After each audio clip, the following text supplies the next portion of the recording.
Bonjour, je suis Taha Al-Mstili. Dans cette vidéo, on va parler des opportunités qui existent dans le monde arabe pour le développement mobile. Ce qu'il faut savoir aujourd'hui, c'est qu'il y a à peu près, selon les plus récentes études, la dernière en date de fin 2014, mais il y a à peu près 400 millions de mobile devices qui existent, 400 millions d'appareils mobiles qui existent dans le monde arabe. De l'autre côté, il y a très peu de contenu.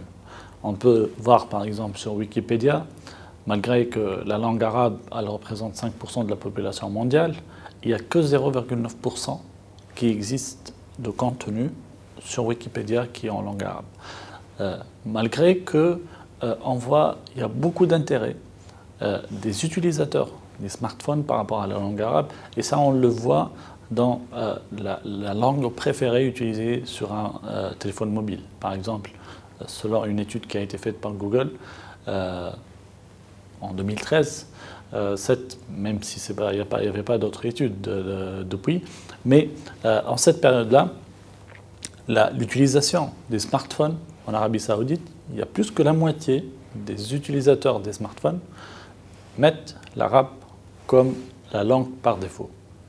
Donc il y a une préférence de la langue arabe. Par contre, en termes de contenu, sur le Play Store aujourd'hui, on n'a pas de statistiques, mais il y a très peu de contenu en langue arabe.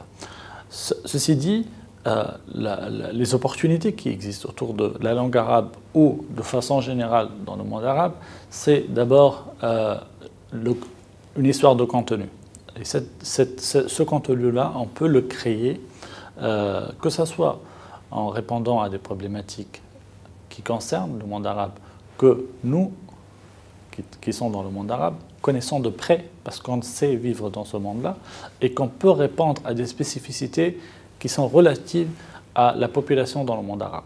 Par exemple, parler de culture sur un smartphone, faire une application, par exemple, qui met en avant notre ville, notre pays natal, notre civilisation, c'est généralement les personnes qui ont vécu dans cette ville-là ou qui savent très bien l'histoire d'un pays ou d'une civilisation qui sont les plus aptes à transmettre l'information, disons, à des concitoyens du monde arabe. Ça d'un côté. D'un autre côté, il y a aujourd'hui beaucoup d'applications qui cartonnent à l'échelle internationale, mais qui ne sont pas traduites en arabe. Parce que la langue arabe elle a des spécificités, peut-être pour bien comprendre l'application ou bien passer le message correctement, on a besoin de faire une traduction fiable.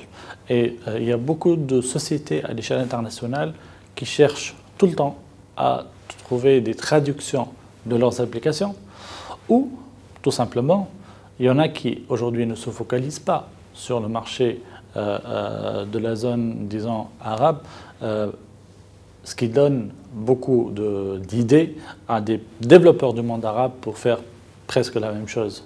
Si on choisit la façon simple et facile, faire la même chose dans le monde arabe, ça peut représenter une bonne opportunité, parce que si aujourd'hui on le développe, ou on développe une application qui répondra aux mêmes besoins d'applications qui cartonnent à l'échelle internationale, parce que de toute façon, si les besoins existent ailleurs, ils existeront certainement dans la zone arabe, ça va faire un potentiel de développement énorme. Le modèle économique, il est déjà fiable, il a déjà été prouvé à l'échelle internationale, et on peut même penser de lancer une application et se faire racheter, disons, par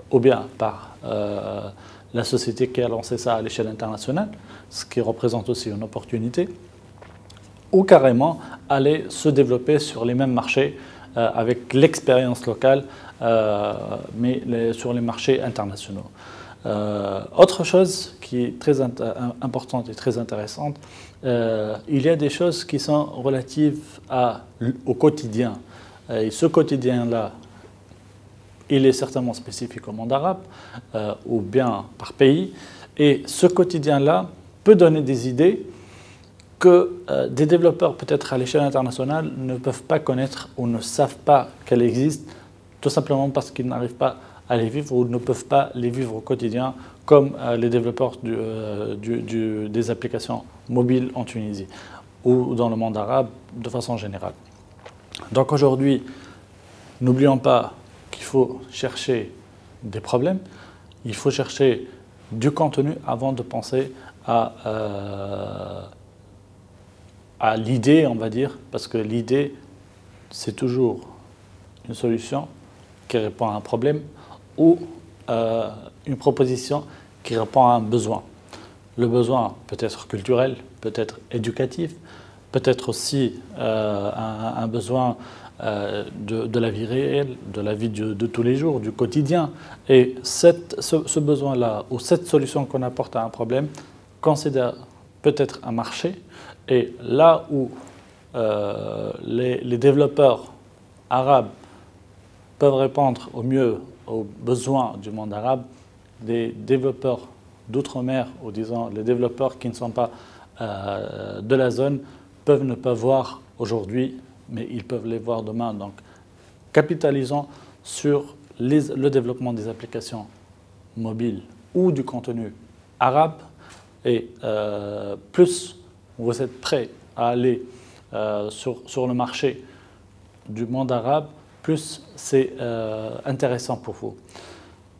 Quand on développe quelque chose, il faut jamais oublier qu'il faut viser grand. Think global. Start local. And scale fast. C'est-à-dire qu'aujourd'hui, quand on pense à un contenu dédié à une population dans le monde arabe, il faut penser à tout le monde arabe. Parce que généralement, si ça répond à un besoin local, c'est que ça peut certainement répondre à un besoin global. Donc, think global. Mais commencez localement. Commencez à appliquer votre solution ou votre application ou mettre en œuvre votre projet localement. Et n'oubliez pas de croître rapidement. Parce que l'opportunité d'aujourd'hui n'est pas l'opportunité de demain. Bon courage.